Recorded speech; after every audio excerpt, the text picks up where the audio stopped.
इश्क से मैं डर चुका था, डर चुका तो तुम मिले। दिल तो कब का मर चुका था, मर चुका तो तुम मिले। जब मैं तन्हा घुट रहा था तब कहाँ थी जिंदगी।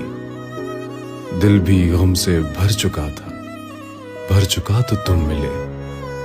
बेकरारी फिर मोहब्बत, फिर से धोखा अब नहीं, फैसला मैं कर चुका था।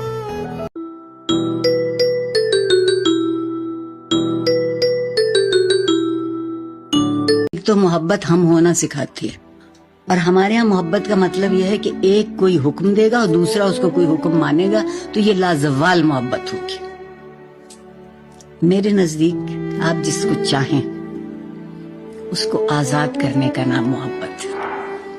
आप उसे वो गुंजाइश दें कि यहाँ तुम्हारा जो जी चाहे करो, हमें उससे कोई गरज नहीं, हम खुश हैं इसमें कि तुम खुश हो। मुझे कभी ये गलत फहमी नहीं हुई, ना मैंने कभी किसी को ये कहा कि मुझे खोकर पछताओगे, क्योंकि लोगों को लोग मिल ही जाते हैं। बदतर से बेहतर और बेहतर से बेहतरीन, खास बनकर रहने का नहीं सोचना चाहिए, क्योंकि खास के बाद इंसान खाक बन जाता है।